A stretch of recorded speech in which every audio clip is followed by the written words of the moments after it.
A sobre ver. esto de la reforma electoral. Sí, Tiene venga. que ver con todo lo que comentamos, tiene una coherencia. El presidente dio varios datos en su informe el otro día en el Zócalo. Por ejemplo, la presidencia de la República cuesta 80% menos de lo que costaba en el sexenio pasado. O sea, eso es un mensaje muy importante para los contribuyentes.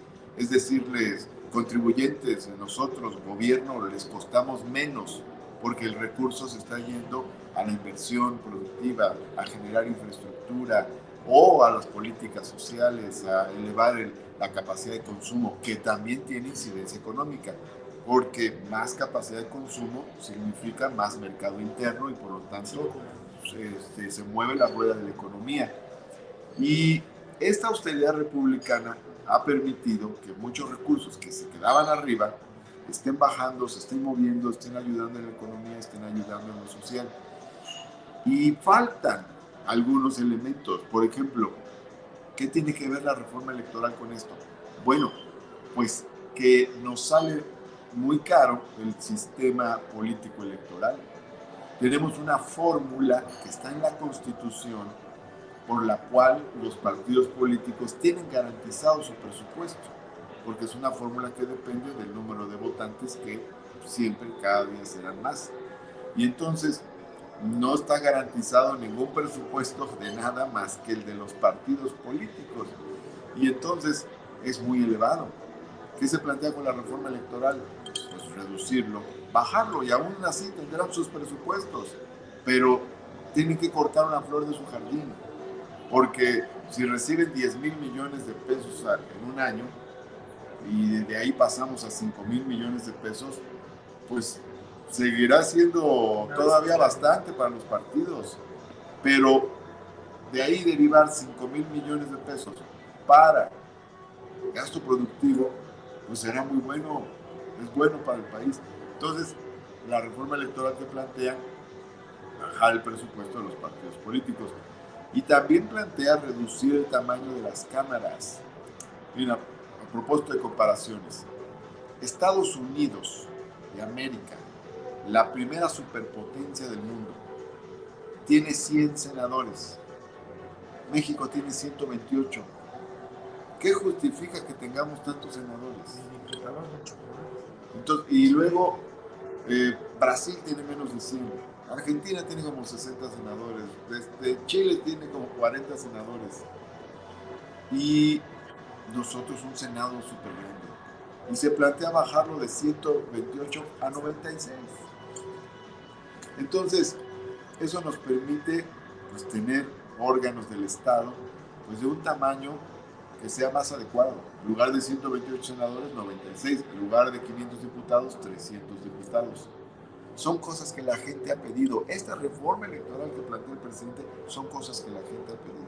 Y están a tono con un proyecto de austeridad republicana y también de democratización. Y la mejor prueba fue la encuesta de línea, la que estaba escondida, creo que la tenía por ahí en la página. Ahí hablaba de que la mayoría de la población quería la reforma porque sí había entendido el tema de los ahorros, el tema de la mayor participación de la ciudadanía, el tema de la reducción de diputados y senadores, y que de esa manera también se hacía mucho más justo, porque si un partido lograba obtener cierto porcentaje en las votaciones completas, automáticamente se le asignaba el porcentaje para la asignación de diputados y de senadores, en lugar de engrosar el gasto también de las elecciones, porque hay mucha duplicación con todos los institutos electorales locales, o sea, todo lo que hay local, porque también lo que plantea la reforma es esa reducción de las dependencias locales, porque pareciera que tenemos 30 y pico INES, ¿no? O sea, en vez de tener un INE, porque cada estado, tiene también, y todo eso es una carga de la nómina, y todo eso, a final de cuentas, genera un gasto en el INE muy grande también. Sí, lo que necesitamos es un órgano electoral que cuente bien los votos. Sí. Ahora sí, dicen, es que el INE es autónomo y se va a perder la autonomía del INE. O sea, al contrario, porque actualmente quienes deciden quiénes son los consejeros del INE son los partidos políticos. Exacto. Porque se vota en la Cámara de Diputados y cada partido pone que al PRI le tocan 3, que al PAN le tocan 3, así es como se decide. Pero ¿no te has dado cuenta que todo en la oposición ha sido una negativa a entregar el poder a los ciudadanos? A ver, ¿cómo se pusieron con la revocación? Igual, de la misma manera, y fue el mismo pleito, pero una revocación es darle el poder a los ciudadanos de que digan hasta a la mitad de un mandato, ya no quiero. Y entonces pareciera que es una negación de somos nosotros un gobierno sectorial, o sea, los anteriores, y por eso dije en el tuit de hace 2 días, se terminó el país de las 5 personas. Bienvenidos al país de todos. Atentamente, México. Para mí, yo resumo así todo este cambio. O sea, se convirtió en un país que se le quiere entregar a todos y decirles, tú eres parte de México y tú tienes derecho a decidir y tienes derecho a cambiar y tienes derecho a revocarle a alguien que no está haciendo las cosas bien y tienes derecho a participar en tu instituto electoral y tienes derecho a que se ahorre ese dinero y se invierta en proyectos que generen ROI, porque ¿qué creen? Que Dos Bocas, una vez que yo los voy a retar, les voy a sacar la corrida, lo que Dos Bocas va a generar de recursos una vez que esté operando y lo que nos va a hacer a nivel autosuficiencia energética, que no es al 100%, pero va a avanzar tremendamente y con eso vamos a ser de los países con más accesibilidad en costos, en precios de gasolinas y de muchas cosas más. Ustedes dirán, qué bueno que hice caso a todos estos videos, a todo lo que nos explicaron. ¿Por qué? Porque si hubiésemos apostado por lo de antes, nos truenan, nos truenan, y en una pandemia nos hubieran tronado, y les voy a explicar nada más por qué en un segundo.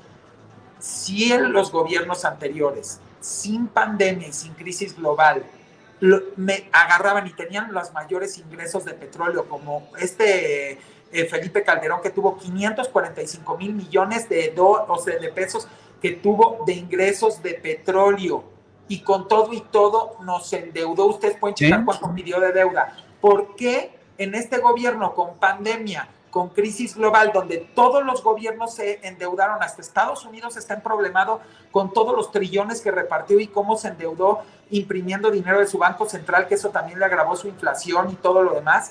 ¿Y por qué en este gobierno nada de eso, cuando siempre era súper irresponsable todo? Bueno, pues yo lo único que me quedo pensando y digo es, bueno, pues entonces creo que no hay más que hacer. 2 más 2 es 4 y no puede ser 5. Simplemente dense cuenta. O sea, 2 más 2 nunca va a ser 5, es 4. Y eso es lo que está pasando. Los de antes nos querían vender que 2 más 2 era 6. Y por eso también simulaban el crecimiento con deuda. Que eso se los explico luego. Pero bueno. Bueno, oye, pero a propósito